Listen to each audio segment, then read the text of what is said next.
something new, capturing the curves, the chrome under the light. สวัสดีครับยินดีต้อนรับกลับเข้าสู่ช่อง Street Battle ครับผมวันนี้เราพาเพื่อนๆมาบุกอีกหนึ่งสำนักที่เฟี้ยวในเมืองไทยครับถ้าหลายๆคนไปงานพวกคาร์โชว์ไปงานมิทติ้งเนาะก็จะเห็นรถคลาสสิกเก่าๆนำมาคัสตอมจับวางเครื่องแปลกๆครับอู่นี้ชื่อว่าอู่ช้างเยสนะครับเยสนะช้างเยส ชื่อออกเสียงผิดอาจจะพลิ้นเพี้ยนหน่อยได้ก็เขาเพิ่งทำโปรเจกต์เสร็จมาใหม่ล่าสุดครับเป็นดัสสัน620 แวกอนแล้วเป็นหน้าฮาโกสึกะครับวางเครื่องอะไรเดี๋ยวเราพาเพื่อนๆไปชมในวันนี้ครับแล้วก็จะพามารู้จักกับสำนักด้วยแล้วก็ดูโปรเจกต์เขาครับแต่ละคันบอกเลยไม่ธรรมดาครับส่วนตัวแล้วผมเป็นคนชอบรถคลาสสิกแต่ว่าผมชอบหัวใจที่เป็นเครื่องแบบใหม่ๆแบบนี้นะครับจะทำให้เรามีไอเดียในการที่แบบบางทีเราไปหาโปรเจกต์รถที่ราคาไม่แพงแล้วมาทำกันได้ครับจริงๆการที่เราแต่งรถเนี่ยเราหารถเนี่ยบอดี้ราคาที่ไม่สูงมากแล้วมาเล่นกันมันก็สนุกครับเป็นมีตติ้งก็ถือว่าโดดเด่นเลยแต่ละคันครับเดี๋ยวเราไปรู้จักพี่เขาดีกว่า Three-door beauty, screaming through the street. Every car meet, we building, making the circle complete. It's a lifestyle, a movement. เรามาบุกอู่จริงๆต้องอ่านว่าอะไรนะ ช้างเยสครับ ช้างเยสนะครับอย่าออกเพี้ยนนะ จุดเริ่มต้นน่ะในการที่พี่มาทำอู่อ่ะ ใช่ไหมครับ มาเริ่มได้ยังไงครับ ก็ถ้าย้อนไปสัก10 กว่าปี 20 ปีอะพี่ประมาณนั้นผ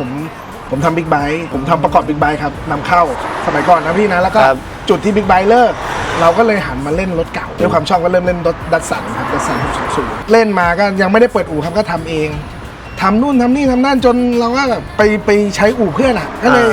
ซื้อหอยทำเองเลยแต่ก็ยังไม่ได้รับงานคนอื่นครับก็ทำรถตัวเองพอทำมาเรื่อยๆก็มีเด็กมาให้ทำแล้วก็กลายเป็นมาเป็นอู่ผ่านมาเป็นอู่เลยพี่10 กว่าปี ตอนทำบิ๊กไบค์ก็เป็นช่างเองด้วยใช่ไหม ใช่ครับ อ๋อ ประกอบเองช่างเองครับ ก็คือมีสกิลช่างอยู่แล้ว มีบ้างครับ แล้วทำไมตอนนั้นต้องเป็น620ชอบครับชอบรูปลักษณ์เขาพี่ อ่า ชอบความคลาสสิกของเขาชอบความที่เป็นไฟนอนแล้วก็ผมจะเป็นคนชอบรถที่มันเหลี่ยมๆเป็นสันๆอะไรอย่างเงี้ยชอบแนวนั้นครับแล้วก็ด้วยความที่เขาเป็นกระบะแต่ว่าโบราณก็ได้พี่นะ40 กว่าปี50 ปีผมชอบที่เขาเป็นไฟนอนนั่นแหละเอกลักษณ์ของเขาประมาณนั้นเลยพี่สีขอ จากบิ๊กไบค์ กระโดดมารถกระบะเก่าคลาสสิกมันคนละไอ้นี่เลยนะ พอเริ่มมีลูกอะพี่มันก็ป้าก็จะแบบว่าเฮ้ย เบาหน่อย ขายเถอะเมื่อก่อน7-8 คันพี่เต็มบ้านเลย อ่า ก็ป้าบอกไม่ให้ขี่แล้วเขาบอกว่าเดี๋ยวไม่ได้ดูลูกโต อ่า เราก็เลยหันมาเล่นรถเก่าดีกว่า อันนั้นมันอันตราย ใช่ครับ ฉีกเลยเป็นกระบะเก่าๆขี่ ใช่พี่ นิ้งหน่อยนิ้งแกะ ต่เดิมทีตอนแรกก็คือเอามาขับเล่นแหละ ไม่ได้คิดจะเป็นอู่เลยด้วยซ้ำอะไรเงี้ยแต่มีน้องเขาอยากให้มาทำให้เราก็ทำให้จนมันผันตัวเองไปเองพี่ผันตัวเองมาเป็นอู่เอง เดี๋ยวก่อนแล้วในยุคที่ว่าเครื่องเป็นเครื่องอะไรอยู่ครับ สมัยนั้นที่ผมเล่นใช่ไหมครั ใช่ เดิมทีอ่ะผมได้รถมาก็คือเป็นเครื่องเดิมเลยใช้ได้อยู่ประมาณสัก2 เดือนมั้งพี่ไม่ไหว ก็อยากจะถามเลย คนขี่บิ๊กไบค์อยู่ดีๆกระโดดมาเล่นเครื่องคาบู เราก็เคยขับไง ครับ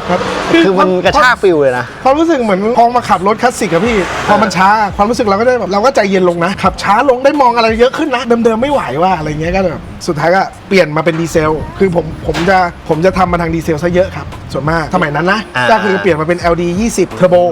เป็นดีเซลเครื่อง 2,000 ซีซี อ่า ครับแล้วก็ใช้ได้อยู่สัก 2-3 ปีก็ขยับเครื่องมาเป็น BD 30 เครื่อง 3,000 ซีซีก็เป็นดีเซลปั๊มสายอะไรเงี้ยค ก็ รับ เล่นมาเรื่อยๆมาเป็นปั๊มสายก่อน ใช่ แล้วที่มาของชื่ออู่ช้างเยสเนี่ย มันมาจากอะไรครับ มันมาจากนั่งกินเหล้ากันในวงเหล้าเนี่ยพี่ อ่า กินกับเพื่อนอะไรเงี้ยก็คุยกันชื่ออู่อะไรดีวะอะไรเงี้ย อ่า ผมก็บอกมึงก็ทำช้างนี่ อ่า ช้างเยสไปเลยละกันอะไรเงี้ยก็แบบเหมือนแซวเล่นกันนะผมว่า อ่า ดีเว้ยแปลกดีเอาเลยอะไรเงี้ยก็ประมาณนั้นนะพี่ คือจริงๆมันก็คืออะไรนันดัสสันช้างเหยียบใช่ไหม ช้างเหยียบครับใช่ อ่า แต่จริงๆอะมันไม่ใช่ความหมายนั้นหรอกเราก็ อ่า รู้กันอยู่นะพี่คุยกันขำๆอะไรเงี้ยก็เลย อ่า แปลกดีเว้ยก็เอาตามนั้นเลยอะไรเงี้ยพี่ แล้วก็ ตามเลย แปลงคำให้มันดูสุภาพนิดนึ ใช่ ง ครับเป็นภาษาอังกฤษมันก็ดูสุภาพหน่อยนะครับพี่ ได้มาเห็นพี่ลงใช่ไหมครับ ครับลง จะตามพวกอีเวนต์ ครับ ในช่วงหลังๆ ที่เป็น หลังๆ ตามมิทติ้งอะไรอย่างนี้ใช่ไหม มีบ้างครับ ซึ่งในช่วงนั้นเนี่ยก็คือเปิดอู่มาได้กี่ปีแล้วที่เริ่มออกมามิทติ้งอะ นับจากเปิดอู่เลยนะพี่น่าจะ9-10 ปีประมาณนี้ นานแล้วเหมือนกันเนาะ ครับแต่ก็เมื่อก่อนคือเราก็จะไปอีเวนต์แค่รถเก่า อืม เพราะเราเล่นรถเก่าเราก็ไม่ค่อยได้ไปสังคมรถใหม่อะไรอย่างเงี้ยครับคือสมัยก่อนมันก็ยังไม่มีกินกาแฟเช้าด้วย อืม ถูกไหมพี่ ใช่ สมัยนั้นอะ ใช่ ก็จะมีแต่มิทติ้งกลางคืน ใช่ไหมครับก็ถ้ารถซิ่งก็เป็นรถซิ่งไปเลยจ๋าไปเลยคลาสสิกก็เป็นคลาสสิกไปเลยประมาณนั้นครับก็เลยเราก็อาจจะรู้จักในกลุ่มที่เป็นรถคลาสสิกซะเยอะสมัยนั้นนะครับพี่แล้วก็ในดัสสันอะไรเงี้ยรู้จักกันอยู่แล้ว แล้วพอแบบมีกาแฟเช้ามีมีตติ้ง มันก็จะเริ่มรวมหลากหลายไง พอรวมหลากหลายพี่ออกมาก็มีคนเริ่มรู้จัก รู้จักใช่ มากยิ่งขึ้น ก็สมัยก่อนนั้นจะเจอก็คือคันเขียว คันเขียวเห็นบ่อยมาก งานแดกก็ไป ครับ งานแดกนี่คือหวดบ่อยจัดเลย หวดยับเลยพี่ ไอ้หนู ไอ้หนู ไปหมาใครเนี่ย หมาที่อู่ อ๋อทำลายด้วย มันหลงมา เอามันหลงมาก็เลี้ยง ครับ เครื่องดีเซลเล่นมันสักพักหนึ่งเนี่ย ครับ จุดไหนถึงเปลี่ยนมาวางเครื่องแปลก จริงอ่ะ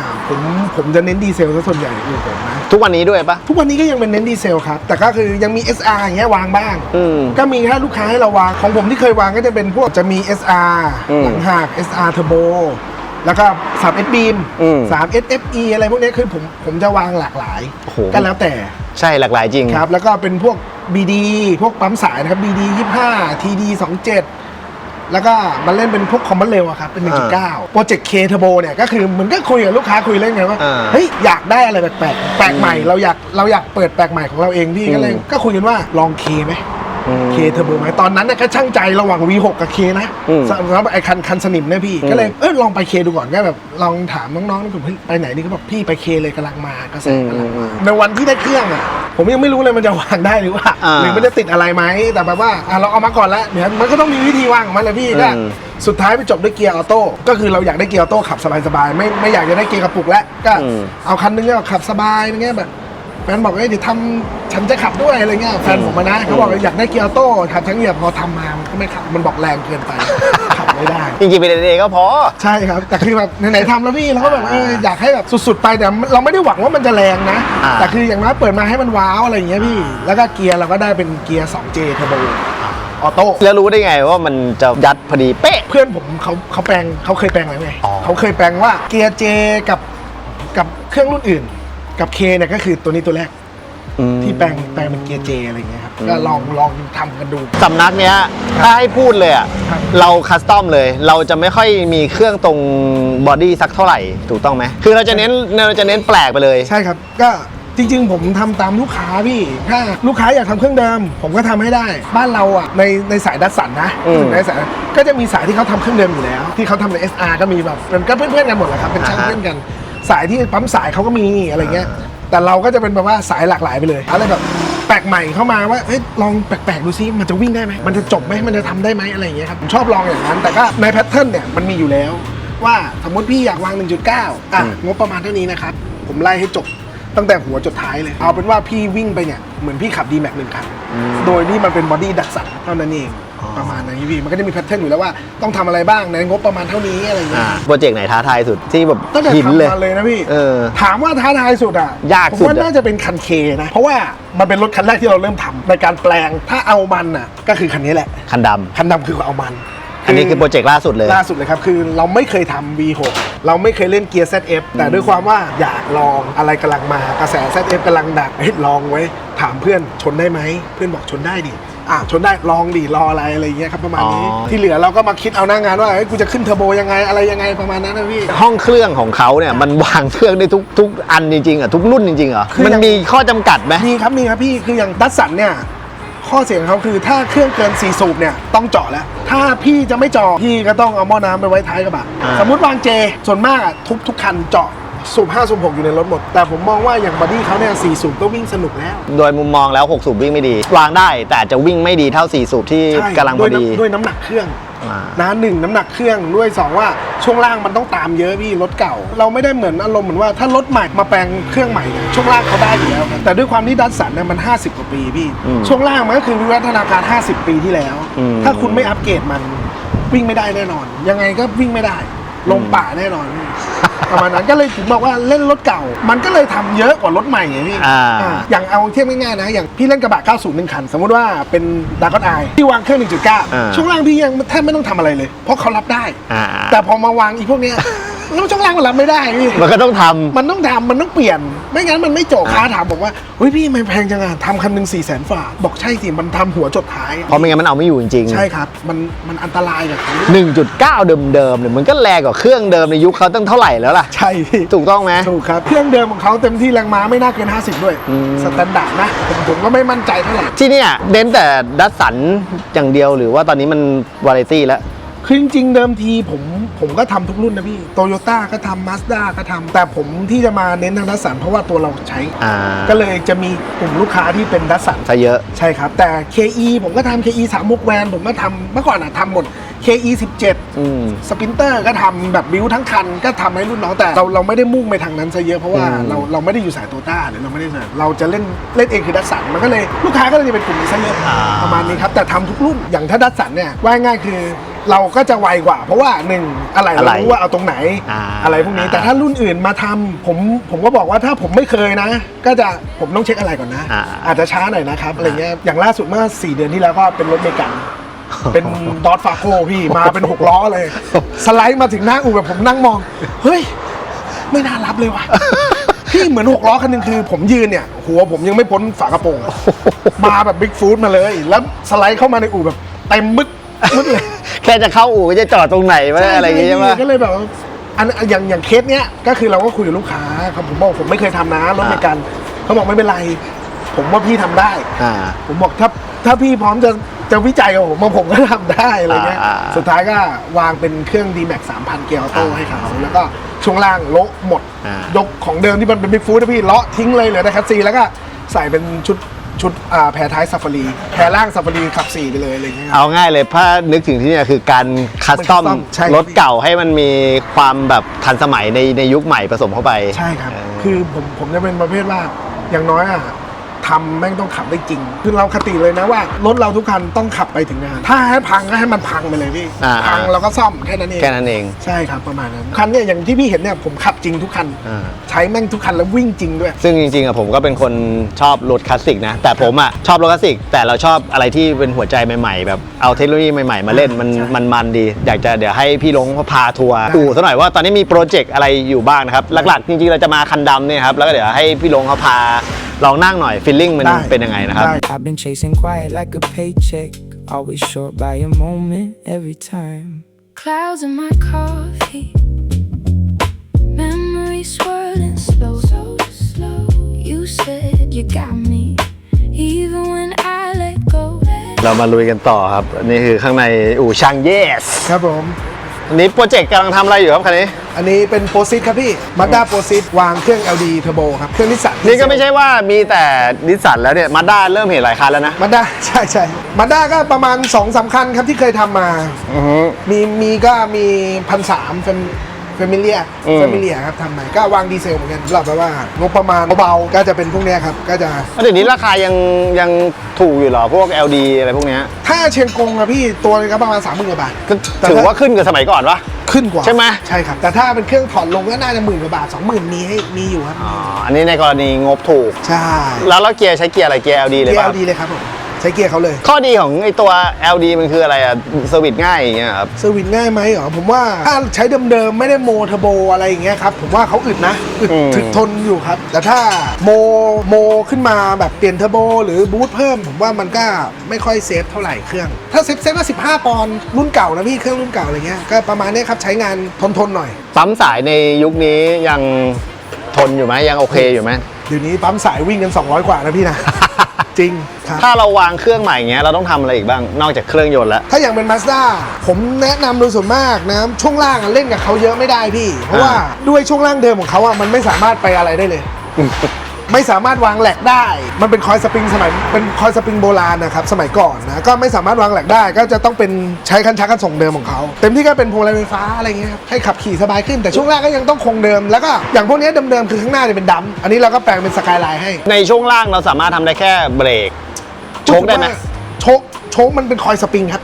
พวกนี้เป็นคอยสปริงก็เป็นโชคในแล้วก็เป็นสปริงนอกเงี้ยมันจะไม่เหมือนพวกดัสสันก็คือเป็นคอชั่นบาร์พวกนี้จะเป็นคอยสปริงสมัยก่อนนะพี่ก็คือเราก็ปรับสปริงได้แค่นั้นแหละ เท่ากับว่าไม่สามารถทำแรงอะไรได้มากขนาดนั้นอันตราย ได้พอประมาณปะ ถ้าจะแรงมันก็ต้องโละช่วงล่างอย่างคันเขียวคันนั้นนะพี่ ครับ ที่วาง 1.9 อันนั้นโละช่วงล่างนะเปลี่ยนช่วงล่างใหม่หมดเลย คิดว่าจะไปแรงเลยคือเลาะใหม่เลย เลาะใหม่เลยครับ อ๋ออันนี้ เลาะเปลี่ยนปีกนกใหม่เปลี่ยนอะไรใหม่วางใหม่ให้สามารถวางเป็นแหลกได้อะไรเงี้ยครับ คันนี้ยังแค่แบบพอใช้งานอยู่ ใช่ ก็เล ใช่ ยไม่ คั ได้ นนี้ก็คือเขา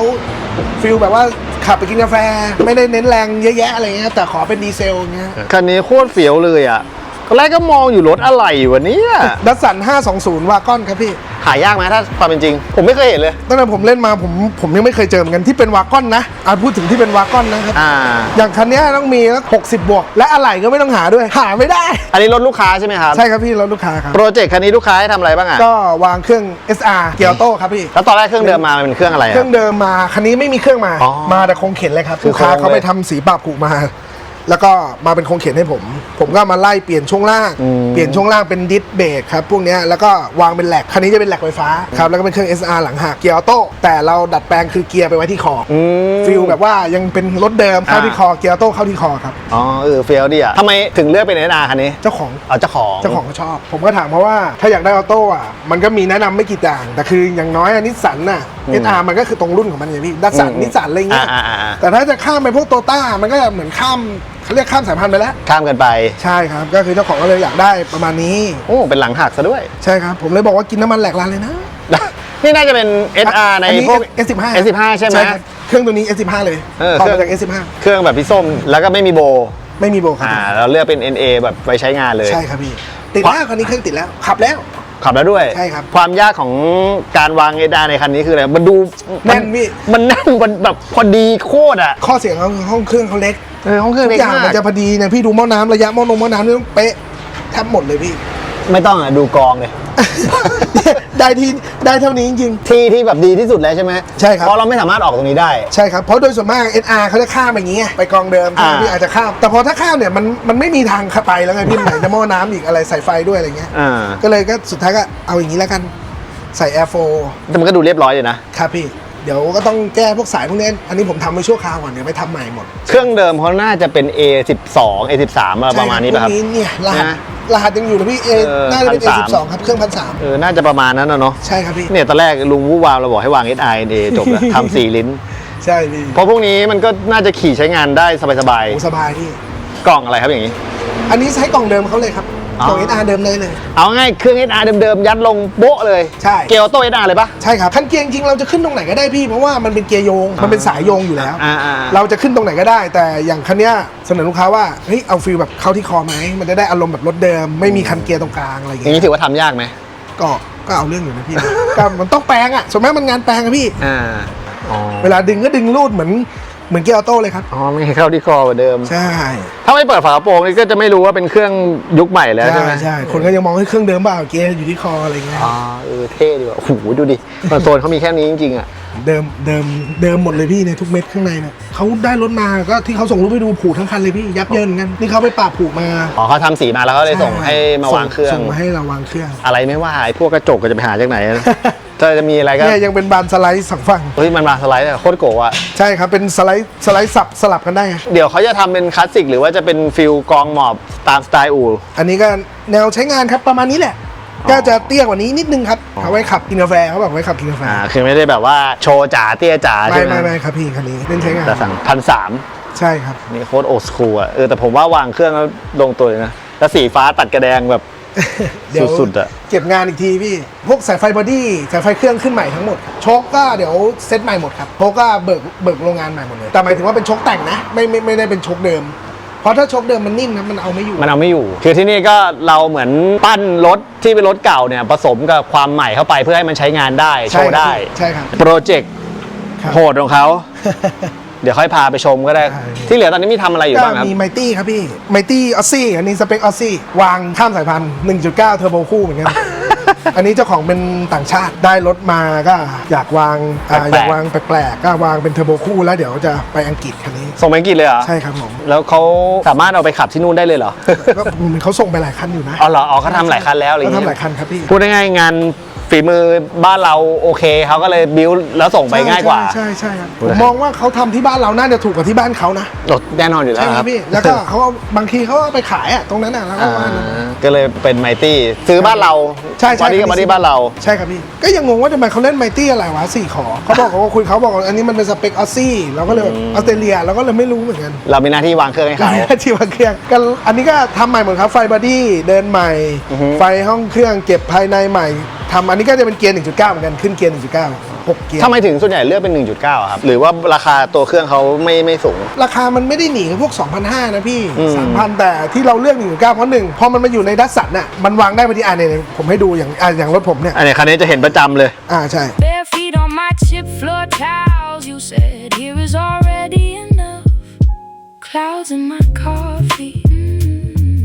คันนี้ก็คือคันแรกที่บอกว่าจากเลิกบิ๊กไบค์แล้วมาขับ ใช่ครับ ช้าง พี่ เหยียบ คือคันนี้เลยก็จะเปลี่ยนเครื่องตัวนี้น่าจะเป็นเครื่องตัวที่นะ1 2 3 4 ตัวที่ 4 ครับ โอ้โห4 ตัวเหรอ ไล่จากอะไรบ้างอ่ะ ก็ไล่จากเครื่องเดิม J15 แล้วก็มาเป็น LD 20 Turbo ครับ อืม ก็พอตอน LD 20 ผมก็เซ็ตเทอร์โบอีกครับพี่เหมือนเดิม อืม ทำปั๊มทำอะไรเล่นบูทโอเวอร์จนเครื่องมันระเบิด อืม ก็เปลี่ยนมาเป็น BD 30 ก็ใส่เทอร์โบ 07 ก็ลูกใหญ่กันอันนี้ก็จนมันพังอ่ะสุดท้ายมันก็พังอ่ะพี่ก็มาจบที่ 1.9 สาเหตุที่ผมเลือก 1.9 เพราะว่า 1 เครื่องเขาเล็กครับ ก็คือเราสามารถวางเครื่องในรถโดยที่เราไม่ต้องมายุ่งกับไฟวอลได้เลย อ๋อ แล้วหม้อน้ำวางตำแหน่งเดิมได้หมด นี่คือเหตุผล ใช่ครับ แต่ถ้าไปพวก 2,500 หรือ 3,000 เนี่ย อืม มันไม่ได้เครื่องมันใหญ่กว่าเครื่องมันยาวกว่า ถ้าเครื่องยาวมันจะยัดไม่ลง ใช่ครับก็คือถามว่าวางอะวางได้ แต่สุดท้ายคุณต้องเจาะตรงนี้ ต้องมานั่งทุบอีก ใช่ครับ เสียดายรถ เจาะเข้าไปอย่างน้อย 2 นิ้ว อืม เพื่อจะวางเครื่อง 2,500 ถ้าอยากได้หม้อน้ำไว้หน้าเหมือนเดิมนะพี่ กับอีกบางคนก็คือเขาก็เอาหม้อน้ำไปไว้หลังเลย เครื่องก็ไม่ต้องเจาะแต่ผมมองว่า 1.9 มันก็แรงนะ แล้วก็เป็นเครื่องที่ทำบูทได้เยอะ คือพอดีสำหรับรถเก่าๆแบบนี้อยู่ ใช่ แล้ว ใช่ครับ อย่างคันนี้ขึ้นไดโน่ไว้ น่าจะถ้าผมจำไม่ผิดมันม้ามัน 300 กว่าอย่างนี่360 กว่า มันเพียงพอแล้วแหละสำหรับบอดี้นี้ ท็อก800 นะ โอ้โหทอโคตรเยอะ ท็อกเยอะครับ แต่ผมเคยดูเขาบอกเทอร์โบคู่อ่ะม้ามันจะขึ้นไม่เยอะ อ่า แต่ถ้าสเต็ปเป็นเทอร์โบเดี่ยว 1.9 ทำแบบเนี้ยมันต้องมี 500 อยู่แล้วพี่ คือฟิลกระบะซิ่ง ใช่ บ้านเราเลยแต่ ใช่ แค่ว่ามันอยู่ในบอดี้รถเก่า ใช่ครับพี่ อย่าง 1.9 เนี่ย ที่ไปเทอร์โบคู่เพราะว่า 1 มันจะได้กลางกับปลายเนี่ย อืม มาลึกได้ลึกกว่า ครับ บูทมาตลอด บูทมาไม่รอครับ แล้วก็มันลากได้ลึกกว่า แล้วคันนี้ทำอะไรบ้างตัวเครื่องเรายุ่งไหม ทำหมดแล้วพี่ มีลูกก้านไม่ได้ท ลูกก้านยังสแตนดาร์ด ำสแตนดาร์ด แต่เครื่องอะทำซิ่งหมดแล้วแคมมีทุกอย่าง แต่คือผมคุยกับโรงกลึงที่ผมส่งเครื่องทำเขาบอกว่า ถ้าเราไม่ได้เปลี่ยนลูกว่าก้านไม่จำเป็น อืม ก้านสแตนดาร์ดก็สามารถรับได้ ถ้าเราไม่ได้บูทแบบเวอร์วังนะครับ อ่า แต่อย่างคันเนี้ยผมบูทอยู่ 52 ลูก อ่า ลูกละ 45 แล้วอีกลูกหนึ่ง50 ปอนด์ อ่า ก็ใช้มาปี 2 ปีพี่ก็ไม่พัง ก็ไม่งอแง พี่ก็เห็นผมหว ก็ ด เห็นเห็น หวด หวด บ้าบอด้วย หวดอุตลุดเลย งานกาแฟก็ไปงานวิ่งก็ไป ครับพี่ คันนี้นี่เห็นไปทุกงาน มีล่าสุดที่ไปคลอง 5 งอแงนิดหน่อย ปั๊มแตก ปั๊มแตกอยู่ท้ายแท็กขึ้นสไลด์กลับ อ๋อ แต่ก็ผมว่านั่นมันน่ะถึงวาระมันแหละพี่ถึงระยะเวลาวาระแต่เครื่องไม่ได้เป็นไร ปั๊มดีเซลแตก นี่ก็เป็นอีกหนึ่งเหตุผลด้วยที่เลือก 1.9 ครับและอะไหล่ก็หาง่าย เครื่อง 1.9 แพงไหมครับ ตัวหนึ่ง ตอนนี้ก็ที่ขายกันมันมีตั้งแต่ 30,000 50,000 60,000 80,000 แล้วแต่เลยพี่เอาเลขไหมอะไรอย่างเงี้ยครับ รวมเกียร์ไหมอย่างงี้ รวมครับรวม อันนี้แล้วเกียร์คันนี้ใช้เกียร์อะไร คันนี้เกียร์ 1.9 เครื่องเกียร์มาหมดเลยพี่ แล้วแท่นมันขึ้นตำแหน่งเกียร์มันขึ้นพอดีเลยป่ะครับ เนี่ยพี่ผมให้พี่ดู ใกล้เคียงกับตำแหน่งเดิมครับ แต่จะเดินหน้ากว่าตำแหน่งเดิมมาสักประมาณ 5 เซน อ๋อ แต่ด้วยความที่ แต่เกียร์ลูกเขาใหญ่อ้วน บอดี้อย่างรถเก่าเนี่ยมันจะไม่มีคอนโซลกลางเราสามารถที่จะเลือกตำแหน่งเกียร์ใหม่ได้โดยที่มันดูไม่แปลกเลยเนาะ ใช่ครับเรียกว่าเกียร์มันอยู่ข้างหน้ากว่าแค่นั้นเอง เลยไม่ค่อยรู้สึกเท่าไหร่ ใช่ครับมันก็ฟิลมันก็ขึ้นจากที่เดิมหนีจากที่เดิมนิดเดียว อ๋อ นี่เราก็ฟิลคัสตอมกันมันๆเลยใช่ไหมครับ เอาแบบตีเป็นฟิลรถแข่งไปเลยใส่ ใช่ พวก ใช่ ออโตมิเตอร์ไปเลย โอ้โหอันนี้ทำเองหมดเลยพี่ อ๋อ ปวดหัวเลยอ่ะ นั่งทำเอ สมัย ง ก่อนผมยังไม่ได้ส่งอลูชินไงก็เราก็นั่งทำเองอะไรอย่างเงี้ยครับ อ๋อหลังๆนี่คือให้ลูชีจะตีหมดแล้วเนาะ ใช่ครับให้อลูชินทำแล้ว นี่เป็นรูปช้างด้วย ผมว่าง่ายกว่า เออให้คนที่เฉพาะทางดีกว่า ใช่ เออ ผมทะเลาะอยู่ 3 วันพี่คอนโซลเนี่ยเอาเข้าเอาออก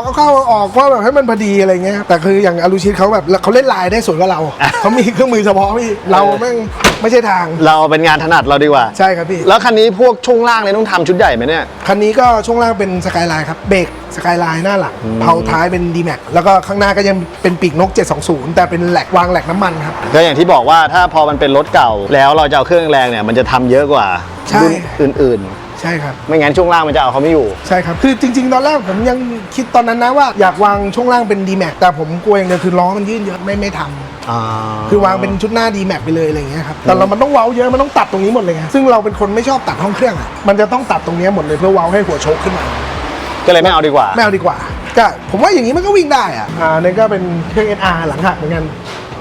อันนี้รถโปรเจกต์ครับยังอุบไว้อยู่ว่า อุบไว้อยู่ จะทำอะไรกันต่อ ของตัวเองเหรอครับ ของเพื่อนกันเนี่ยนะครับ อ๋อ ว่าจะทำร่วมกันมีความคิดว่าอยากไปทำดิฟเล่น ในรถเก่า ๆหรือเป็นเซอร์กิตเล่นๆกันอยู่ในรถเก่าก็ยังคิดอยู่ว่าจะไปทางไหนกันพี่ ก็เลยจอดไว้ก่อน ใช่ผมก็เลยบอกพูดเหมือนว่างอ่ะเหมือนชีวิตว่างมากแต่มันไม่ว่างอะ ทำงานลูกค้าก่อนดีกว่าฮะ ใช่ครับหาตังค์ก่อนพี่ได้ตังค์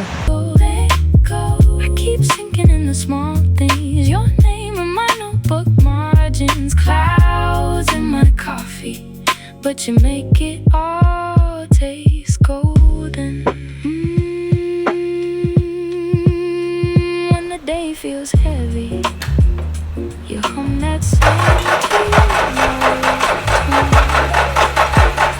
ปั๊มสตาร์ทเหรอครับ ใช่ครับพี่ แบตไม่พอปั๊มสายส่วนมากถ้าแบตไม่แรงตาติดยากมากพี่ Like Sunday afternoon. Clouds in my coffee, and the response slow. You said you keep thinking in the small things.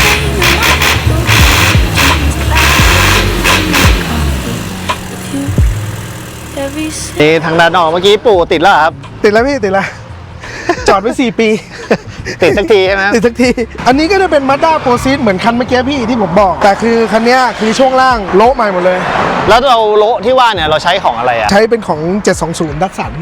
เป็นปีกนกนะครับ ชุดปีกนก สาเหตุที่ผมเลือกของ 720 เพราะผมไม่ต้องการให้ล้อมันยื่น พอได้ยืนปุ๊บไม่สวยเลย ใช่ครับ ถ้าล้อยื่นคือเราไปใช้พวกรถใหม่ๆใช่ป่ะ พอมันเป็นรถใหม่ๆมันจะยื่น ใช่ครับคืออันเนี้ยเขาตีโป่งมาอยู่แล้ว เราก็เลยมองว่าถ้าล้อถ้าสมมติว่าตอนแรกถ้าไปของ D-Max เนี่ยระยะไม่ได้เลยพี่ดูเนี่ยติดหมดเลย อืม ก็เลยสุดท้ายมันต้องมาจบ720เพราะมันติดชุดเทอร์โบติดหมดทุกอย่าง ทำไมถึงเลือก 1.9 ครับ เจ้าของครับ อ๋อเจ้าของบอกเอาขอเครื่องใหม่ๆครับ ใช้งานสบาย คือตอนแรกอะคุยเดิมทีเราก็แบบคิดว่ามันคงไม่ได้ติดอะไรเยอะโอ้โหไปมาโปรเจกต์คันนี้แบบติดเยอะมาก แปลงเยอะมากทำเยอะมากพี่ โดยช่วงล่างเดิมเขาไม่ได้เลยอะมันเลยต้องโละใหม่หมดเลย ๆ นี่เป็นมาด้าคันแรกป่ะที่ทำ 1.9 ใช่ครับ ก็เลยปวดหัวหน่อย ใช่ผ กัน ม นะ ก็เลยบอกว่าถ้ามีลูกค้าจะให้มาเอามาด้าตัวนี้มาวาง1.9ผมไม่รับทำแล้ว มันทำเยอะจริงๆพี่เพราะว่าช่วงล่างด้วยความเราต้องโละใหม่เชื่อมใหม่ขึ้นใหม่หมดคัดซีแม่งก็ต้องตัดเว้าเพื่อหลบคอมแอร์อะไรเงี้ย อ๋อ มันแน่นไปหมดใช่ไหม ใช่ครับดูพี่ดูมันเหมือนกว้างนะ อืม แต่คัดซีเขาแคบ อ๋อ แคบกว่าดัสสันนี่ครับ มันฟีลคล้ายๆเหมือนเป็นตัววีลงไปเนาะ ใช่ใช่ เนี่ยไอ้ตรงเนี้ย ใช่ ดูกว้าง ตัวนี้เป็น V ใช่ แล้วก็วีลึกไป ใช่แล้วด้วยระยะคัดซีเขาอะแคบกว่าดัสสันพอเครื่องลงไปอะมันก็จ้องจะติดตรงนู้น ติดตรงนี้ เราก็ต้องตัดพับคัดซีหลบช่วงล่างก็เป็นแหลกเหมือนกันวางแหลกหมดแล้วอันนี้เบรกก็เป็นสกายไลน์หน้าหลัง แล้วเครื่องทำอะไรบ้างครับเนี่ยหรือว่า เครื่องอันนี้ก็ เดิ ขึ้ ม นแค่เทอร์โบคู่ครับ ไร้ข้าง ไร้ข้างเดียว ๆเน้นใช้งาน เน้นใช้งาน เกียร์ครับ เกียร์ 1.9 เหมือนกันครับ อุโมงค์เกียร์มันเราสามารถที่จะเลือกจุดขึ้นได้อยู่แล้วใช่ไหม ใช่ใช่ เพราะเขาไม่ได้มีคอนโซล คืออย่างเกียร์อย่างเกียร์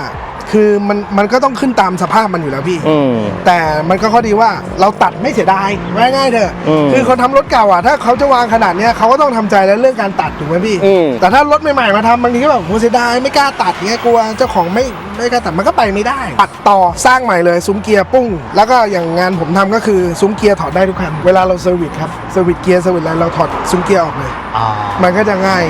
ประมาณ อันนี้คันนี้เสร็จยังครับเนี่ย เสร็จแล้วครับเสร็จแล้วเดี๋ยวเหลือไปตีพวกแก๊ปหลังคาลูกค้าอยากได้เป็นแก๊ปเหมือนคลาสสิกเป็นแก๊ปปีเนียมาครับแก๊ปบังแดดหน้าแล้วก็ลิ้นหน้าอะไรพวกเนี้ยพี่ หลักๆจริงๆจากที่ดูคือที่เนี่ยรับเรื่องแค่วางเครื่องกับทำช่วงล่างอย่างเดียว อันนี้ทำสีด้วย อ๋อส่งไปด้วย คันเนี้ยทั้งคัน อ๋อ ยิงทรายพลิกกระดองเลยพี่ รับ อันเนี้ย โปรเจกต์บิลทั้งคันเลยใช่ไหม คือสมัยก่อนอู่เก่าผมทำสีเองด้วย อ๋อ โดยพื้นที่มันมีครับ พอเราย้ายมาที่ใหม่อ่ะพื้นที่มันน้อยกว่า เราก็เลยตัดงานสีออกไป แต่ก็คือเราก็ยังส่งรุ่นน้องที่เขาทำให้เราอ่ะก็ เอาง่ายๆรับ ทำทั้งคันเหมือนกัน รับทำเหมือนกันครับ แต่เราก็จะบอกว่างานสีเราไม่ได้ทำเองแล้วนะอะไรเงี้ย อ่า แต่ก็มันก็เหมือนเราทำเองอะพี่เพราะเราส่งให้รุ่นน้องกัน ส่งในเครือ ใช่ครับแต่ในงานผมอะถ้าจริงๆได้แบบหลังๆก็คือจะรับจบในห้องเครื่องอย่างเดียว อืม หมายถึงว่าในห้องเครื่องเราทำสีปะผุให้เสร็จเลยเก็บสวยส่วนบอดี้ลูกค้าได้ไปทำที่อื่นก็แล้วแต่เราไม่เป็นไร แต่ที่ดูเนี่ยลูกค้าในอู่มันก็จะเป็นบอดี้ที่ราคาหลาย ๆ คันยังจับต้องได้อยู่นะ ถูกครับพี่เนี่ยอย่าง Mazda p r o Sit เนี่ยขายกันคันหนึงไม่น่าข้าม 50,000หรอกพี่ อย่างนี้ไม่ 4-5 ห ได้ มื่นแต่ทำไปอีก500,000นะ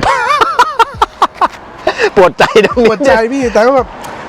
ผมจะชอบคุยกับลูกค้าเสมอว่า ถ้ารถมีสตอรี่อะค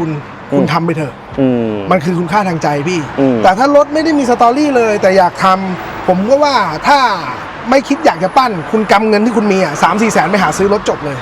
คุณได้ขับเลย แต่ถ้ารถปั้นอ่ะมันก็จะได้สตอรี่กับตัวเราแต่มันรอนะกว่าจะได้ขับอะไรอย่างเงี้ยครับ แต่ละคันต้องมีขั้นต่ำปีนึงอะนะ ใช่อย่างแล้วแต่พี่อย่างคันแวนดำนะผมทำ6 เดือน แต่คือเรายังไม่ได้ทำสีไงมันก็เลยจะไวได้ถ้าหรือทำสีก็อาจจะมี 2-3 เดือนอะไรอย่างเงี้ยประมาณนั้นรถผมครับ อ๋อรถของพี่ลงเองคันนี้อย่างเท่ คันนี้จะถ้าสัก2 ปีที่แล้วนะจะเห็นกระแสมาแล้วก็ช่วงนี้ก็จะจอดเพราะว่ามีคันดำ คันนี้ปู่ก็จะจอดเหงาหน่อย อันนี้อย่างเท่อันนี้ก็620เหมือนกันป่ะครับ ใช่ครับเป็นวากอนเหมือนกัน แต่อันนี้เป็นหน้าเดิมอย่างคันดำนั้นคือหน้าเขาแปลงเป็น 40 แล้ว เป็น 40 ไปแล้ว อันนี้คือรุ่นเดียวกันเลย รุ่นเดียวกันเลย ทำไมถึงเป็นวากอนนะจากที่เป็นกระบะหรือว่ามีกระบะแล้วขอวากอนสักคัน ใช่ด้วยความคิดว่ามันมีกระบะแล้วเราอยากได้วากอนซึ่งพูดตรงนะพี่บ้านเราอ่ะเห็น620วากอนตั้งแต่ผมเห็นมาไม่น่าเกิน 20 คันที่มีนะครับยังไม่รวมถึงไอ้ที่ไปซุกแอบตามป่าหรือที่ไปจอดผุพังนะเอาที่วิ่งได้เนี่ยที่เห็นวิ่งได้เนี่ยผมว่าไม่ถึง10 คัน กำลังจะถามเลยระหว่างวากอนกับกระบะอันไหน หายากกว่ากันใช่ไหมพี่กระบะเยอะกว่าครับบ้านเรากระบะเยอะมากคือผมจะบอกว่ารถพวกเนี้ยมันเหมือน Thailand Only อะพี่เพราะมันเป็นรถที่ผลิตในบ้านเราหมายถึงไอ้ตัววากอนนะตัววากอนเนี่ยมันทำในบ้านเราผมมองว่า40 ปีที่แล้วหรือ50 ปีที่แล้วเนี่ยเขาทำมาส่งพวกรัฐวิสาหกิจประปาไฟฟ้าป่าไม้กรมป่าไม้พวกเนี้ยเอาไปใช้ในหน่วยงานรัฐแล้วก็ถึงเวลาเขาปลดเกษียณเขาออกมาประมูลขายมันเลยมีเป็นวากอนครับแต่ถ้ากระบะบ้านเราก็คือจำหน่ายทั่วไปอยู่แล้ว มันก็เลยมีน้อยใช่ไหมแบ มี บ น้ นี้ อยมันก็เลยดูเป็นของแร่ๆหน่อย อันนี้ที่เล่าตอนแรกว่าโปรเจกต์คือวางเคแล้วก็เหมือนจะให้แฟนใช้สุดท้ายแฟนไม่ใช้แล้ว แฟนบอกแรงไป แต่ก็เคยให้เขาขับอยู่นะ อ่า เขาก็ขับได้อยู่ครับ แต่ไม่ค่อยขับ แล้วอันนี้ตั้งใจเลยไหมว่าจะให้เป็นฟิลแบบอารมณ์แบบแรดลุกแบบเนี้ยแบบ ใช่ครับ ลัสตี้ลุกอย่างเงี้ย ใช่ครับ ผมตั้งใจตั้งแต่แว็บแรกที่ผมได้รถคันนี้เลย ผมจะคงไว้แบบเนี้ยผมจะไม่ทำสี ผมจะปล่อยให้มันผูกไปเรื่อย แล้วสีที่มาคือท่านี้เลยปะ ๆท่านี้เลยครับ ไม่ได้ยุ่งเลยครับ ก็มีบ้างครับ มันเริ่มร่อนเพิ่มเราก็ขัดแล้วก็เอาสีเคลือบพ่นไว้ ล้อมาท่านี้เลยปะครับ เดิมทีล้อจะเป็นล้อเดิมฝาตกแต่เป็นล้อขอบ 14 ครับ อันนี้ผมมาแปลงเป็นขอบ 15 แต่ใส่ฝาตกเหมือนเดิม แต่ฝาตกนี่คือฝาตกเดิมโรงงาน เอาฝาตก ฝาตกเดิ เดิ ม มเพราะว่าเราวางเครื่องที่มันแรง14ก็คงไม่ไหว ที่ 14 ไม่ไหวเพราะว่า1ยางเขาไม่มีบาง ถ้า 14 มากยางมันแบบเหมือนรถบรรทุกครับพี่ เราก็ไม่รู้จะไปท่ารถยังไงไงก็เลยสุดท้ายมาจบที่ล้อขอบ 15 ก็ไปซื้อล้อกระทะ15 พวกอีซูอะพี่ทั่วไปแล้วเราก็มาทำหมุดใหม่เพื่อจะใส่ฝาตบเข้าเหมือนเดิมอะไรเงี้ยครับ แต่โคตรเท่เลยอะแล้วแบบกองหมอบใส่ถุงลม ถุงลมครับพี่ โชว์ด้วยขี่เที่ยวด้วยแหละ ใช่ครับ อันนี้คือแม่แบบของคันดำ เอาจริงมันไม่ต้องเคเทอร์โบก็ได้มั้งเนี่ย บันเคเองก็พอมั้งถ้าจะหมอบขนาดนี้ ไหนๆก็เปิดให้งงนิดหน่อยพี่ เรายุ่งกับไส้ไหนมาไม่ยุ่งเลยป่ะ อันนี้ไส้สแตนดาร์ดหมดเลยครับพี่ ก็ ยังไม่ จับ ได้ยุ่ง ยัดโทโบ ใช่ บูทต่ำๆเอา ใช่ครับ แต่อย่างที่บอกระเบิดไปตัวแล้ว ใช่ล่าสุดเนี่ยที่ไปขึ้นไดโน่อยู่300 ม้า พอแล้ว พอแล้วเกียร์ 2J เทอร์โบครับออโต้ แต่เกียร์ 2J Turbo Auto มันก็ไม่ได้หาง่ายแล้วไม่เหรอครับ ใช่ครับหายากแล้วพี่4 สปีดก็มีก็ยังพอมีนะพี่ แต่ก็ซื้อวัดดวงกันอ่ะ เจอเกียร์ดีก็ดีไป เจอไม่ดีก็เศร้าใจหน่อย แล้วมันสามารถเอาเกียร์อย่างอื่น จริง ๆ มันชนได้ทุกเกียร์นะพี่นะ อย่างเคชั่วโมงเนี้ยชนขับหลังเนี่ยมันได้ทั้งเกียร์ SR เกียร์ 1.9 เกียร์ Revo แทบหลายๆเกียร์แล้วครับที่จะมาชนอ่ะโดยที่ว่าเขารับทำหัวหมูหล่อ เต็มไปหมดแล้วตอนเนี้ย ใช่ เกียร์ธรรมดาไม่ต้องห่วงเลย ใช่ แต่เกียร์ออโต้ก็จะนิด แต่เกียร์ออโต้ นิด ก็ นึ จะ ง ไม่ค่อยมีคนทำน้อยครับหนึ่งการจะทำให้มันจบมันก็ต้องหาเซนเตอร์ให้พอดีเป๊ะพี่ไม่งั้นมันไม่จบ แต่ด้วยเราเป็นรถคัสตอมนี้แล้วก็สามารถที่จะขึ้นตำแหน่งเกียร์อะไรตรงไหนได้ คือเราไม่ได้ซีเรียส บา แล้วติดตรงไหนเราตัดตรงนั้นเลยพี่ แค่นั้นเองแต่คอนเซ็ปต์ผมเหมือนเดิมคือผมจะไม่ยุ่งกับไฟวอล ไฟวอลต้องห้ามยุ่งเลย ไฟวอล ใช่ไหม ขอสแตนดาร์ด นี่ขนาดเคนะทำเป็นเล่นไปมันก็เหลือพื้นที่อีกนิดเดียวเองอะ ใช่ครับ อย่างที่บอกถ้า แต่ เป็น ข้างหลังมันเหลือเยอะนะพี่แบงค์ดูข้างหลังมันเหลือเยอะอยู่ ข้าง นะ หลังเหลือเยอะ แต่ที่มันต้องเหลือเพราะว่ามันมีวาล์วน้ำอยู่นี่ไง มันมีวาล์ว คอน้ำอยู่ข้างหลัง ถ้าไม่มีคอหลังนะ ถอยไปได้อีกสบาย แต่ที่บอกเคยมีวางเจด้วยใช่ไหมครับ วางเจผมยังไม่เคยทำพี่ แต่มีคนทำ เรามีคนทำเราเคย ลูกค้าวางเจมาเคยมาแก้งานให้เขา มันไม่หนักหน้า ผมว่ามันหนักอ่ะ หนักไปเนาะ ใช่ครับมันหนักแล้วมันกินหน้าเยอะ แต่เราก็ไม่ได้ลองนะว่ารถเขาวิ่งดีแค่ไหนอะไรเงี้ยครับเพราะว่าเราก็แค่มาแก้ให้รถมันวิ่งได้ แต่ว่าคือมันจะน่าจะแน่นแล้วต้องถอยไปข้างหลังเลย ใช่ครับใช่ครับ ที่นี่ก็เลยจะเน้นเป็นท่าประมาณนี้4 สูบ ก็พอแล้วโอ้แค่นี้ก็วิ่ง108 109ก็ ชิวๆแล้ว มันจะหลุดทั้งคันอยู่แล้วพี่ เข้าที่คออย่างนี้เลยเหรอ ครับพี่ มันแปลงลำบากไหม ก็ ถือว่ายาก ทำสายดึงเหมือนเดิมครับก็แปลงจุดยึดพวกเนี้ยครับสร้างจุดยึดข้างล่างใหม่ เพื่อให้เราสายสลิงลงไปดึงเกียร์ได้แค่นั้น แต่สไตล์พี่ลงนี่จะเน้นมันๆเลยนะ อันไหนไม่มีเราก็สร้างเลยนะ นี่ก็ เนี่ยที่วางแก้วก็สร้างเองกับมือพี่ เออ ไปเห็นของเมืองนอกสวยดี เท่แต่ที่วางแก้วโคตรเท่เลย อ๋อ นี่เราเอาลูกสูบ เอาลูกสูบกับก้านมาทำพี่ นี่เท่ว่ะ เอาไว้วางแก้ว อ๋อแล้วก็เชื่อมกับไอ้นี่ไปเลยเหรอครับ เชื่อมกับเพจเหล็กครับแล้วก็ทำเชื่อมลูกสูบลูกสูบอันนี้เป็นของ D-Max เท่ดีอ่ะ ก้าน แล้วสามารถวางเยติได้เลยป่ะเนี่ย ได้เลยพี่ผมทำไว้สำหรับวางเยติเลย เอาชิวเลยนะ เป็นญาติเทียมเลยนะ ย่าเทียมเลยพี่ บอ นี่ ก ข้างหลังก็เป็นย่าเทียม เวลาผมไปต่างจังหวัดเมื่อก่อน ปูหมอนลูกนอนสบายเลยครับทุกคนนอนตีตัวนอนกลับมาเลย เออเท่เลยอะเราเอามันอย่างเดียวอะ ใช่ครับพี่ พวกนี้ก็มาติดที่หลังมาเนี่ยหรือ ใช่ครับอันนี้ติดที่หลัง อันนี้มันพอดีไปเจอของพี่ที่รู้จักกันแกไม่ได้ใช้ ครับ ก็เลยมาจับทาบ พอดีเลย เรียบร้อย เรียบร้อย Memories swirling slow. You said you เรามาถึงไฮไลท์กับดัสสัน620 Wagon คันนี้กันครับ คันนี้ใช้เครื่องยนต์ VQ 35DE จากนิสสัน 350Z โจทย์แรกและโจทย์ใหญ่ของพี่ลงคือทำยังไงก็ได้แต่ต้องไม่ทุบไฟวอลไม่เฉือนบอดี้ห้องเครื่องเดิม ตอนแรกพี่ลงแกเล็ง VQ 30เอาไว้เพราะราคาจับต้องได้ แต่ศึกษาไปศึกษามาขยับมาเป็น VQ 35ไปเลยดีกว่า เพราะนอกจากเทคโนโลยีที่สดใหม่กว่าแล้ว สิ่งที่ได้มาเต็มๆคือบล็อกอลูมิเนียมน้ำหนักเบาตอบโจทย์มากๆเวลาเอามาวางเครื่องในรถแบบนี้ครับเสน่ห์ของเครื่อง V6 คือแม้มันจะกว้างแต่มันสั้นครับพอวางลงไปปุ๊บมันพอดีเป๊ะเลยครับแถมพอมันเป็นเครื่อง V แยกซ้ายขวามันเลยเป็นจุดเริ่มต้นของไอเดียบ้าๆอย่างการยัดโทโบคู่เข้าไปประกบข้างแบบนี้ครับผลลัพธ์ที่ได้ห้องเครื่องมันเลยดูอลังการสมมาตรโหดดิบกับแรงม้าที่ได้ประมาณ314แรงม้าทอร์ก440นิวตันซึ่งพี่ลงบอกว่าพอแล้วกับการใช้งานและออกโชว์ครับ ยืมแบตคันพระเอกไปก่อนนะ ยิ้มแบตก่อนพี่ นี่ข้างหลังสวยอ่ะ วันนี้ที่เรามาก็คือคันนี้แหละครับเราก็มองดูอะไรวะอ๋อ ไว้ยิงน็อตไว้เพิร์ดเล่น ใช่พี่ เท่ดี ค ว่ะ นบอกเจาะใส่ไอดีไหมบอกโอ้ยแค่นี้ก็วิ่งไม่ไหวแล้ว แต่พอไปมาเป็นโปรเจกต์ที่แบบลงตัวมาก กลายเป็นว่าบล็อกเครื่องวีแบบนี้แม่งเหมาะกับรถพลาสติกเลยอะ ผมว่ามันก็เป็นอีกหนึ่งตัวเลือกนะพี่นะ เนอะ แต่ว่าถ้าอยากแบบแปลกและไม่เหมือนคนอื่นอะผมว่ามันก็เป็นหนึ่งตัวเลือก เอาจริงถ้าเราไม่ใช้เกียร์ ZF ก็จะถูกกว่านี้เยอะเลย ใช่ครับโอ้ยถูกเยอะเลยเหรอพี่ เยอะเลยเกียร์ของ350เดิมๆก็ได้ครับ หรือถ้าเราจะเป็นเกียร์ธรรมดาเราก็ไปเอาพวกเกียร์รีโว6สปีดได้ไหม ท ใช่ น ไหม ได้หมดเกียร์ 1.9 อะไรมันอยู่ที่แปลงแล้วช่างแปลงทำได้หมดนะพี่ แต่ต้องยอมใจเลยนะ เป็นสีดำ โอ้โห สีดำนี่คือสุด จะมีการทำสีใหม่เกิดขึ้นอยู่พี่คันเนี้ยเปลี่ยนสี ๆอ๋อมีเปลี่ยนสีเหรอครับ ครับผมแต่ตอนนี้ยังอยู่ช่วงระหว่างขี้เกียจรื้อพี่ เพราะตอนนี้มันสวยลงตัวอยู่แล้วนะ เจ้าของเขาอยากได้สีเทาเขาจะไปจับคู่อีกคันหนึ่งไงอีกคันหนึ่งเขาเป็นสีเทาเขาจะเอาไปคู่กัน อ๋อเขาอยากได้สี พี่น้องคู่กันอีกคันหนึ่งเป็นกระบะดัสสันแบบเนี้ยครับ แต่นี่คือเขาได้มาเหมือนรถทำสีมาแล้วปะผูมาแล้ว ใช่ที่ซื้อมาก็คือทำสีมาแล้วปรับผูแล้ว เราก็ถือว่าเราซื้อทรงนะพี่ซื้อได้ทรงปรับผูแล้วเราก็ไม่ต้องทำอะไรเยอะแล้ว ภายนอกที่ผมชอบเลยกระจกตอนแรกนั่งมองตั้งนานเฮ้ยมันบานเดียวเลยเหรอคือจริงๆมันไม่ใช่ใช่ไหม จริงๆเดิมๆที่เห็นว่าก้อนโดยส่วนมากมันจะมีคาดกลางพี่เป็นกระจก2ชิ้น แกแบบคันนู้น ใช่ผมชอบนะผมไม่เห็นของมันได้ฟิลรถอเมริกานะเป็นกระจกบานเดียวเหมือนตู้ปลาอย่างเงี้ยผมว่ามันก็สวยดีพี่ มันสวยมากเลยนะ มันดูแบบเคลียร์แล้วเห็นของที่อยู่ข้างในแล้วมันคือสวยเลยอ่ะให้คนมาตัดให้เหรอครับ ผมเรียกช่างมาตัดให้ที่อู่เลยครับพี่3 บานมีบานหลังด้วย อ๋อมีบ้านหลังด้วย ใช่ แล้วบ้านหลังมันต่างจากเดิมยังไงอ่ะ ตอนที่ได้มามันไม่มีกระจกมาพี่ อ๋อก็เลยแค่ตัด ก็เลย ไป เราก็ ซะเล สั่ ย งตัดเลยทีเดียว เราจะฟิลเป็นแบบเนี้ยพี่บานหลังเราจะเหมือนรถรุ่นใหม่ๆใช้เป็นกาวแล้ว ไม่ได้ใช้แบบนั้นใช้เป็นรถรุ่นใหม่อะเป็นกาวแปะเอา อ๋อนี่ราคาต้อม จริง ๆ แวนอ่ะที่ผมเห็นส่วนมากมันจะเป็นแบบเนี้ยเยอะเป็นฝาเดียวฝาใหญ่มีของผมไอ้คันนู้นนะเป็น2 ฝา 2 ชิ้นเป็นฝาบนกับฝาล่าง ฝากระบะเดิมแล้วข้างบนเป็นเหมือนแคลรี่บอยอะไรอย่างเงี้ย แต่นี้มันดูกลายเป็นเหมือนฟิลแม่งเป็นชิ้นเดียวมันดูเท่เลยเนาะความสวยเนี่ยผมชอบเลยพอเป็นกระจกแบบนี้ แล้วมันดูสวยไปเลยเนาะมันดู ใช่ คลีนไปเลยอ่ะติดฟิล์มถ้าจะติดฟิล์มจริงนี่เรื่องใหญ่แล้วเนี่ย มันร้อนมากพี่ต้องติดแหละ แต่ถ้าติดมันก็ไม่ได้โชว์ข้างในนะ เออ ก็ยังคุยกันอยู่ผมว่า ไหนๆทำขนาดนี้ฟิล์มใสไปเลย แพงหน่อย สมศักดิ์ศรีหน่อย แต่แม่งคันนี้คือแบบทุกอย่างแบบสวยลงตัวมากคือโป่งมาอยู่แล้วหรือเราไป โป่งนี้ไปให้พี่พลทำครับ อ่า อันนี้คือเราทำเพิ่มก็คือเราจัดทิปเมนต์ไปก่อน ใส่ล้อจัดทรงตัดนู่นตัดแก้มตัดอะไรแล้วก็จับหมอกลงไปเลย พอถึงเราผมก็ส่งไปหาพี่พลเลย นี่ง่ายกว่า เพราะ ใช่ พี่พลเขาก็คัดซ่อมให้ เขาทำนี้อยู่แล้วใช่ครับ กับล้อเรา ก็คือผมก็ไปรถส่งรถไปก็โทรบอกแกบอกพี่แล้วแต่พี่เลยพี่จินตนาการเลย ผมจินตนาการไม่ออกหรอก แล้วล้อเนี่ยใช้ล้อแบบคอสมิกด้วยนะโคตรเท่แต่จ ล้อ ริง บ้านเราพี่ ๆต้องบอกว่ามันไม่ใช่ล้อรถเก่งด้วยนี่ มันเป็นล้อออฟโรดครับ ทำไมถึงเอาล้ออันนี้มาผมมองว่ามันลึก คือล้อพวกนี้มันได้ลึกพี่ถ้าล้อออฟโรดอ่ะมันจะได้ 10 นิ้ว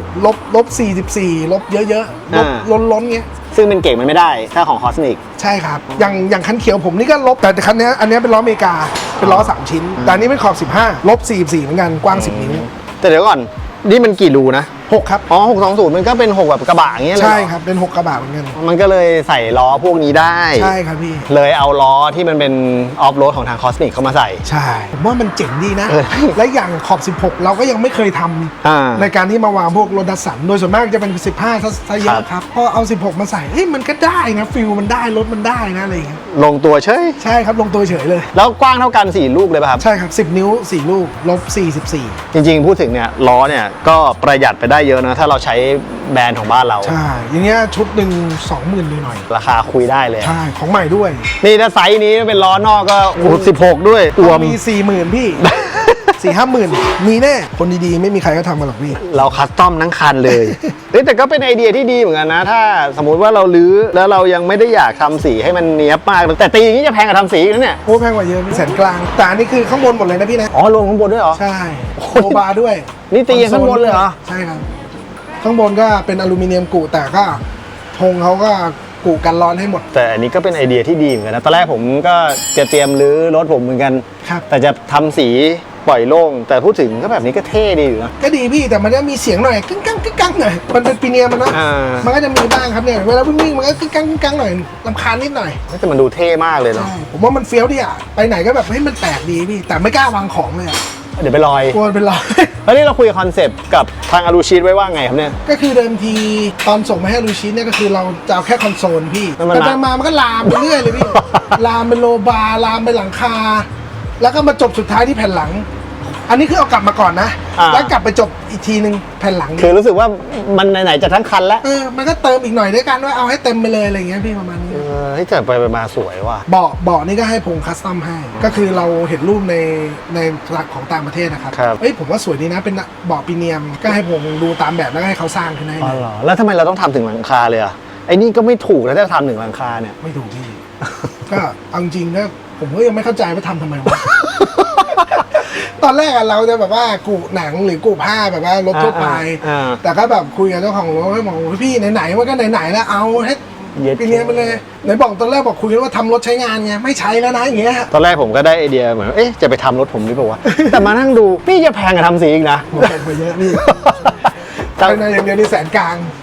แต่มันได้ความเรียบร้อยมากเลยนะมีที่ ใช่ ไว้แบตเตอรี่ ใช่ อันนี้ก็ให้ผมเขาดีไซน์ให้หมดเลยเนี่ยพวกนี้เขาดีไซน์เองหมดเลย ผมบอกอย่างเดียวว่าเอาแบบเนี้ยที่เหลือคิดเอา แล้วโลบาเราตีไปก่อนหรือว่า โลบาไปตีที่พงเลยครับที่อลูชิเลย แต่คือเราคุยก็ไปคุยเขาว่า อยากได้อารมณ์นี้นะเสา A อย่างนี้เสา B อย่างนี้ ของมาลงตรงนี้นะอะไรเงี้ยครับด้านหลังมาลงแบบนี้ แล้วก็มีที่ไว้เนาะถัง ใช่ เนาะ แล้ว อะ ก็ ไร การกระบาดตอนแรกมันตีมามันยังไม่มีถังน็อตพี่ ครับ มันดูโล่งไปมาหาถังน็อตมาใส่ดีกว่าอะไรเงี้ย อ่า แต่ก็โชว์เอาอารมณ์โชว์พี่ ดูว่ะแต่สวยว่ะ ครับ ชอบเลยอะได้ไอเดียเลยอะ อันนี้ยังไม่จบนะเบาะกำลังเล็งไม่อยู่ แต่ผมชอบรถฟิลเนี้ยเป็นอารมณ์แบบเรโทรมอสเรสโตมอสแล้วก็ฟิลแบบเราคัดต้อมตามใจเราแต่คันนี้มีครับเนาะต่อให้เราไม่ได้ใช้ของเดิมแต่ทุกอย่างเนี่ยทำใหม่ลงตัว อันนี้ก็ยังตรงรุ่นนะเบาะเป็นนิสสัน300 ZX นะ เนี่ยเหรอครับ พอดีผมได้เบาะมา ได้เหมือนราคาเขาโยนทิ้งอ่ะ ก็เลยเอามาใส่ใช่ไหมครับ ใช่ครับ คอนโซลก็มาแบบนี้แล้วนี่คือเราโนส่วนของเก่าเลยเนาะเราคัดต้อมใหม่หมด ใช่ครับพี่ บอกไว้แนวทางเฉยว่าอยากได้อารมณ์แค่ประมาณนี้นะอะไรเงี้ยที่เหลือก็ให้เขาดีไซน์เอาเลยพี่ ไอ ZF เรามาเป็น Paddle Shift เนี่ยครับไม่มีที่เข้าเกียร์แล้วใช่ปะ ไม่มีครับ ใช้ Pattern Shift เข้าทั้งหมด อันนี้ Pattern Shift เป็นของ ZX Evo 10 เอาของ Evo 10 มาใส่ เป็น Pattern ของ Evo เออว่ะแต่ตีปิดอย่างก็เรียบร้อยดีเหมือนกันเฮ้ 10 ก็ตอนแรกใจก็อยากคิดใส่เกียร์ดึงนะพี่ แต่เรามองแล้วโหไหนๆก็ไหนๆแล้วให้แม่งล้ำไปเลยแล้วกัน โล่งๆดีด้วย เขาตีคอนโซลแบบนี้ก็เท่ดีเนาะ ครับพี่ แล้วก็ล้อออกแล้วก็ปิดตรงนี้ให้ดูเรียบร้อยแค่นั้นเองจ อัน บ นี้ เล ก็ ย เขาจัดการให้หมดเราตั้งรูปทรงมาให้เขาอย่างเดียว เพราะรถเราก็ใช้ของอลูชิอยู่แต่ว่าเราให้เขา powder coat ดำไป ครับพี่ แต่อันนี้เราชอบแบบฟิลให้มันเป็นงานดิบๆแบบนี้ใช่ไหมครับ ใช่พี่ แล้วเวลาเราจะเข้าไปข้างหลังเข้าไปไงอะ นี่ไงครับ อ๋อเปิดเบาะ บอกผมเปิดได้ อ๋อ ซ้ายฝา อ๋อ อันนี้ เนี่ยเหรอ ส่วนมาก ที่ ลูกๆนั่ง เมื่อกี้เหรอที่บอกว่าเขาจัดการในนี่ให้อะ ใช่พี่ อันนี้อลูชิตสร้างให้หมดเลย ตอนแรกไม่มีเบาะหลัง ไม่มีครับ แล้วเขาก็ตีขึ้นเลย ใช่ก็คือเราส่งรูปแบบไปว่าอารมณ์นี้นะเขาก็ทำให้ อุ้ยเท่ รวมเบาะ ว่ะ รวมอะไรหมด เขาก็หุ้มจัดกา เขา ร พุ่งมาให้จัดการให้หมดเลยครับ เฮ้ยอันนี้ อย่าง เท่ เบาะเนี่ยผมเปิดปุ๊บก็เซอร์วิสถังลมได้ถังลมอยู่ใต้เบาะ เขาของเขาต้องมีที่ไว้แก้วครับ ที่วางแก้ว ที่วางแก้วครับ Night clouded window, mug stain on the table still. Phone face down, not disturbed. Ashtray, incense stick, slow cook smoke dancing around.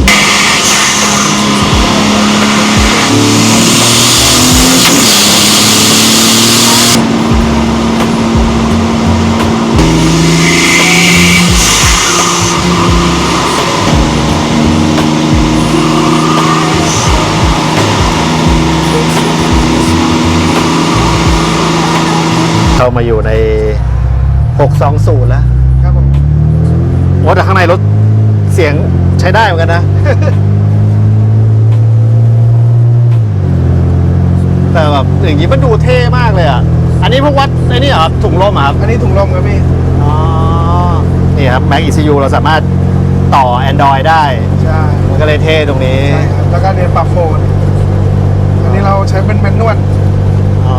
เป็นแบบแพทเทิร์นไงครับ อ๋อ เกียร์แพทเทิร์นได้ เราสามารถปรับเป็นออโต้ก็ได้ใช่ไหมครับ ใช่ครับก็ดับเบิลแท็บ2 ทีนี่ อ๋อ ดับเบิลแท็บที่บวก2 ทีก็จะเป็นไดเวอร์ออโต้ไปเลย อ่านี่แอร์นี้เราก็คัดต้อมเอาเองใช่ป่ะครับเนี่ย นี่เจ๋งดีว่ะ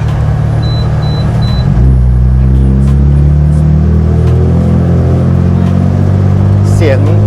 ยงเกียร์นึกว่าอยู่ใน BM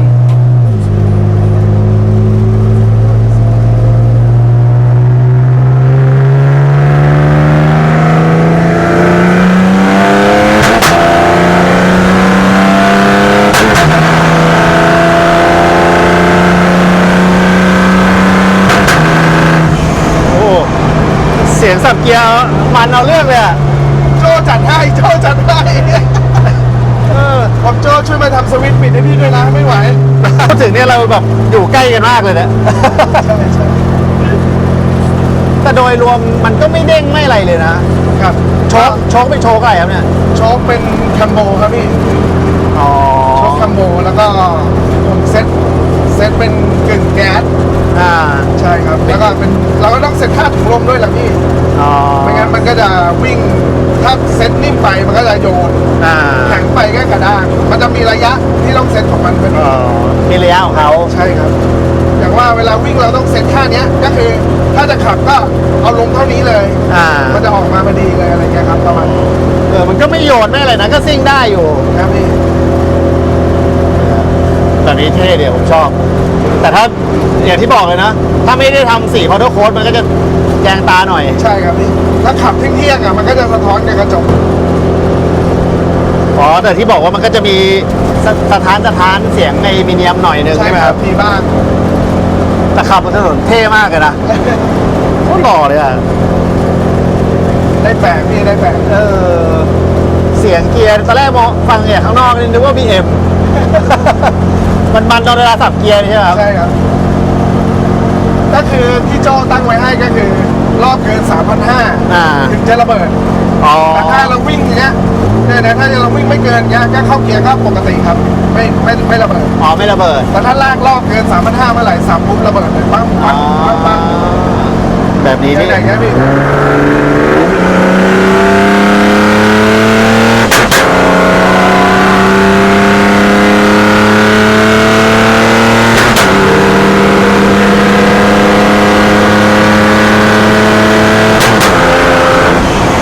โอ้ไป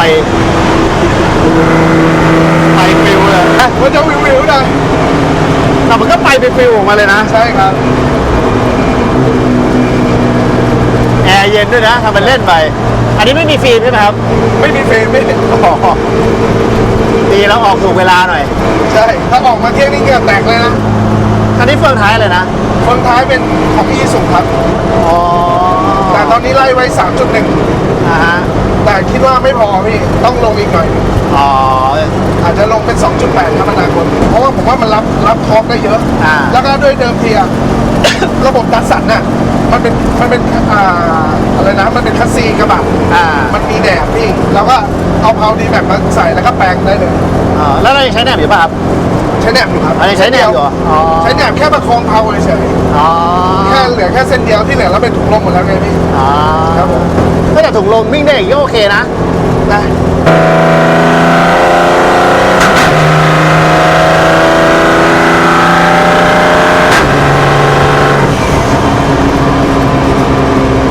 เสียงน้ำมันเดียว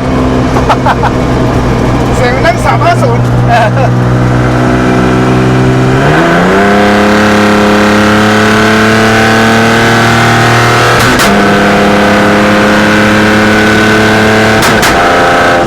แต่ผมว่ามันก็นุ่มนะผมถ้ามุมที่ผมมองผมว่ามันนุ่ม อาจจะมีบัมป์บ้างนะถ้าเป็นถุงลมนิดนึง เดือนกว่ากับ2 เดือนนะพี่กว่ามันจะวิ่งได้แบบเนี้ย อ่า ตอนแรกๆก็โอ้โหฉกซ้ายฉกขวา มันเหมือนมันยังไม่ลงตัวของมันนะเรายังหามุมที่ไม่ได้ของมันนะ อ่า สุดท้ายแล้วก็แก้จนมันวิ่งได้ดีมันเป็นนวดใช่ป่ะเราตบ2 ทีปุ๊บเนี่ยมันก็เป็นออโต้แล้วพี่ อ๋อแล้วเราเข้าเกียร์ถอยหลังไงอ่ะ เข้าเกียร์ถอยก็เวลาเราจอดกันที่เหยียบเบรกแล้วก็ตบซ้ายทีหนึ่งครับมันก็จะเป็นถอยหลัง อ๋อ นี่เราไม่มีคันเกียร์ออโต้เลยเนาะ ใช่ครับ ว่าเท่ดีอ่ะได้ไอเดียนี้ผมชอบ แต่ต้องพ่นพาวเดอร์โค้ดด ใช่ผมว่าทำมันด้วยโค้ดดำก็สวย ำนี่เราใส่แว่นกันแดดแล้วเนี่ยจริงๆแยงตาพอดีเป๊ะเลยอะ ใช่เนี่ยถ้าอย่างออโต้เราเหยียบเขาเรียกว่าเชนเกียร์ให้ อ๋อแต่มันจะไม่ยิงเหรอถ้าเป็นออโต้ ถ้าไม่เกิน 3,500 ไม่ยิงพี่ อ๋อ ก็คือถ้าเราลากรอบเกิน 3,500ปุ๊บสับเกียร์มันจะยิงปั้ง มันก็ปั้งเหมือนกัน ใช่ แอร์เราจำเป็นต้องใช้ของตรงรุ่นอยู่ป่ะครับ ไม่ใช่ครับแปลงเอาพี่ อ๋อ มัน แอร์ผมก็จะใช้เป็นตู้ทั่วไปตู้ฝั่งทั่วไปเลยครับ อ่า แล้วก็เราก็เดินสายแล้วก็ดัดช่องแอร์สายลมขึ้นมาเลย อ๋อ เนี่ยครับตู้แอร์เราอยู่ อ๋อ มันก็จะเห็น มันจะเลยเย็นกว่าเพราะเราใช้ตู้แอร์มันสมัยใหม่ปะ ใช่ครับใช่ครับ นี้เราใช้ของอะไรอะหรืออะไรก็ได้เลย ก็อะไรก็ได้เลยทีนี้ เพราะอันนี้เราคัดต้อมแล้ว ใช่ครับ อ๋อ ไม่จำเป็นต้องตรงรุ่นหรือถ้าจะแปลงเป็นของพวกโตโยต้ารุ่นใหม่ๆมันก็ได้หมด อ่า เพราะว่าเรางานคัสตอมหมดอยู่แล้วพี่ อ่า เราสามารถทำได้หมดจะเอาของอะไรมาใส่ก็ได้ถ้าพื้นที่มันวางได้ อ่าพอเราก็วางเสร็จไอ้พวกเนี้ยเราแค่ต่อท่อขึ้นมา ใช่ครับ แล้วก็มาใส่ตรงนี้จบเลย ใช่ครับผมแต่ถ้ารุ่นเก่าๆเมื่อก่อนก็จะเป็นแอร์แฝน อ่า แล้วก็จบมีช่องแอร์ในตัวอะไรเงี้ย อ่า ก็ได้เหมือนกัน ขับรถฟิลดีมากเลย อันนี้ซุ้มเกียร์ก็ผมครับ คือเราไม่ต้องแบบสมมุติเราได้โครงมาหาเก็บภายในเดิมยากเนี่ยเราทำเป็นฟิลนี้มันก็ มันก็สวยนะ มันก็สวยนะมันเรียบร้อยดีนะ ใช่พี่ มันไม่ใช่ว่ามันไม่หล่อนะ ใช่ครับ คือถ้าเป็นสไตล์นี้พวกฝั่งเมืองนอกอเมริกาเนี่ยจะค่อนข้างเยอะ ใช่ครับ แล้วเราก็มาเจอรถไฟเนี่ยอย่างถ้ารถเกียร์หนึ่งใช่ไหมพี่พอเราจอดรถก็ตกว่างก็ตกทีนึงถ้าตกทีหนึ่งก็จะเป็นเกียร์ว่างเกียร์เอ็นแต่ถ้าดับเบิลแท็บ2 ทีก็จะเป็นพาร์คเลยครับจอด มันมีบอกตำแหน่งเกียร์ตรงนี้ป่ะ เนี่ยครับเนี่ย อ๋อเนี่ยพาร์ค ที่ดูเนี้ยอันเนี้ยพาร์คนะครับ ถ้าตบขวาทีหนึ่งก็เป็นเกียร์หนึ่งเดินหน้า ถ้าตบซ้ายก็เป็นเกียร์ว่าง ตบซ้ายอีกทีก็เป็นเกียร์ถอย อ๋อ ครับแต่ถ้าดับเบิลแท็บก็เป็นพาร์ค อ๋อ จอดแค่นั้นเอง ว่ะ แต่ถ้าอยากแบบว่าไดเวอร์แบบว่าออโต้ก็เป็นดับเบิลแท็บข้างบวกเอาบริเวณข้างถังน้ำมันหมด ไหนแล้วเราดูอ๋อมีเกจน้ำมันด้วยเหรอ เกียร์น้ำมันครับ นี่ต่อเอง ต่อเองครับ ตรงไหม ก็ใช้ได้ระดับหนึงพี่ แต่ก็อย่าไปไว้ใจมันเลย เอาเป็นว่าเต็มถังไว้ก่อน สบายใจสุดแล้วพี่ Been chasing quiet like a paycheck. Always sure that แต่พูดถึงใช้งานปกติก็ชิลดีนะ แอร์เย็น แอร์เย็นด้วย แต่ว่าไม่เด้งด้วย นุ่มๆ สบายๆ อยู่เหมือนกันนะ ครับ ไม่เด้งดุก ก็ของเรามีถุงลมแล้วก็มีโชงซับหมดพี่ อ่า ใช้โชงซับทุกคน ๆถุงลมให้ที่ไหนทำวะเนี่ย ทำเองหมดเลยพี่ ไม่ได้ทำเองเลยครับ ใช่ อ๋อเอาของมาแล้วมาติดตั้งเอง ใช่ครับทำเองทั้งหมด อ๋อ ดิมทีคันแรกอย่างไอ้คันแวนสนิมครับ ก็ติดตั้งเองเหมือนกันพี่ แต่ก็จะถามพี่ยศเคดี อ๋อ ว่าเฮ้ยพี่มันต้องใช้อะไรบ้างอะไรเงี้ย ครับ เพราะเราไม่เคยทำคันแรก ก็จะได้ความรู้จากพี่ยศมาครับว่าเดินท่ออย่างนี้นะไอ้นี่อย่างนี้นะอะไรเงี้ย ครับ คันนี้เราก็เลยได้ประสบการณ์จากคันนู้นนะพี่ก็ถือว่าทำได้ไวขึ้น คันแรกนี่งมถุงลมอยู่เป็นเดือนเลยพี่ แม่งไม่สำเร็จสักที ทำไมมันไม่ใช่ไม่สำเร็จพี่เหมือนว่าเราวางมุมไม่ได้ เราต้องวางมุมนี้นะอะไร ไอ้ยากคือตอนติดตั้งแป๊บอะไรพวกนี้เหรอ แป๊บมันก็ไม่ได้ยากพี่เพราะเราใช้เป็นแป๊บมีเดียมแป๊บดัดของพี่ยศนะครับเป็นแค่นี้แต่ก็มันยากแค่ตำแหน่งที่เราวางแล้วก็พอเซ็ตลมทรงรถเราอยากได้แบบไหนมันถึงจะวิ่งดี สมมติว่า เราตั้งลงไปที่100 ปอนด์แต่พอเราตั้ง100 ปอนด์ปุ๊บทรงรถหน้ามันเหยียนเกินเยอะไปเงี้ยมันก็ไม่ได้ฟิลเราว่าเราไม่ชอบมันไม่สวย เราก็เลยต้องย้ายหูย้ายเบ้าโชคให้มันย้ายเบ้าถุงลมให้มันระยะมันเพิ่มขึ้นอะไรเงี้ยคืออย่างครั้งแรกเราทำเราก็ไม่รู้เราก็เรียกว่าวางถุงลมปุ๊บเราก็เหล็กประกบเลยใช่ไหมครับพอเวลากดลมปุ๊บมันเด้งปึ้งขึ้นเลยพอมันเด้งปึ้งขึ้นเลยปุ๊บเนี่ยระยะลมที่มันจะใต้ของมันมันทำให้เราวิ่งแล้วความรู้สึกว่าส่งรถเราไม่สวย เราไม่ชอบน่าจะเชิดไปแบบยกจากซุ้มล้อเยอะเกินไปอะไรเงี้ยก็เลยมาแก้ก็เลยถามพี่ยศพี่ทำไงพี่ยศบอกก็เลื่อนเป้าเอาสิหาค่าลมใหม่ให้มันได้ถ้าลมเท่านี้เราเลื่อนเป้าเราอยากได้ความสูงนี้เราก็สมมติตั้งไว้100 ใช่ไหมครับแก้มสูงจากล้อ3 นิ้วเราอยากได้ลงมาอีก2 นิ้วเหลือแค่นิ้วเดียวเราก็ย่นเป้าบนขึ้นไปอีก2 นิ้วต่อให้มันสูงขึ้นไปอีก2 นิ้วประมาณนี้พี่ให้สุดท้ายก็ทิปเมนต์รถมันจะได้ในการที่เราเปิดลมแล้วเราวิ่งเท่านี้แต่ทิปเมนต์รถเราอยากได้ประมาณนี้พี่รถเก่าติดถุงลมนี่ลำบากไหมไม่ครับตอนนี้ไม่แล้วนะผมว่าทำง่ายนะทำง่ายกับรถใหม่เพราะราคาต้อมได้เพราะมันตัดแล้วไม่เสียดายไงพี่ถูกไหมCapturing the curves, the chrome under the light, international vision, burning through the night. From the pages of a mag in the USA to the dusty garages where the legends play. Not just a picture, it's a heartbeat in the still. Things behind the lens, making every moment real. Street metal in my veins, feel the engine song. Where the asphalt meets the sky, that's where we belong. Through the golden hour, watching ghosts of orange fly. In the world of street metal, we're cruising high, cruising so high, cruising so high. Yeah, switch to get a video, 300K strong. Vlogging through the culture where the rare mobiles throng. Open up the hood, let the story unfold. Legendary Tony, stories to be told. And you know the icon, Nam Sam is the name. สนุกกับพี่หลงแห่งช้างเยสนะครับเป็นที่เรียบร้อยแล้วคันนี้เท่มากเป็นโปรเจกต์ที่สุดยอดจริงครับครับความสุขของพี่หลงในการคัสตอมรถเก่าแบบนี้มันคืออะไรครับผมว่าผมได้ทำรถเก่าๆออกมาวิ่งเอาจริงก็คือเราก็อยากให้มันวิ่งใช้งานได้ดีพี่แค่นั้นเองความสุขของเรามีแค่นั้นเองรถทุกคันที่ผมทำผมจะมองว่ามันคือรถผมทำจนกว่าวิ่งดีที่สุดแล้วถึงจะส่งลูกค้าเราถ้าผ่านเราแล้วลูกค้าขับสบายพี่แล้วโปรเจกต์ที่แบบเสร็จออกมารู้สึกแฮปปี้ครับก็แฮปปี้ครับแฮปปี้กับงานก็คือถือว่าได้ท้าทายตัวเองพี่ได้แบบว่าสิ่งที่เราอยากทำอย่างคันนี้ที่ผมบอกพี่ว่าผมอยากวาง V6 ผมก็ได้ทำโดยที่ว่าเรามีลูกค้าที่เข้าใจเราเขาอยากลองไปกับเราเขาอยากลองผิดลองถูกกับเราแหละพี่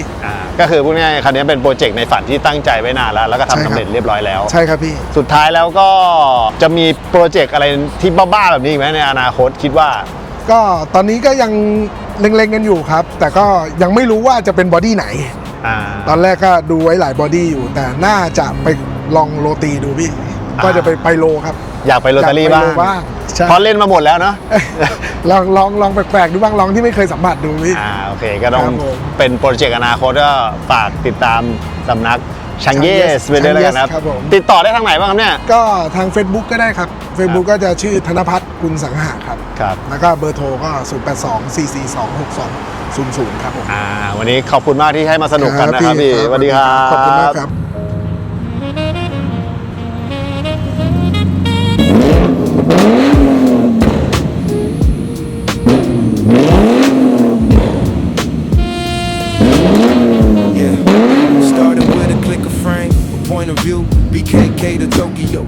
something new. Capturing the eyes of chrome under the light, international vision. Burning through the night from the pages of a mag in the USA to the dusty garages where the legends play. Not just a picture, it's a heartbeat. Thanks behind the lens, making every moment real. Street metal in my veins, feel the engine song.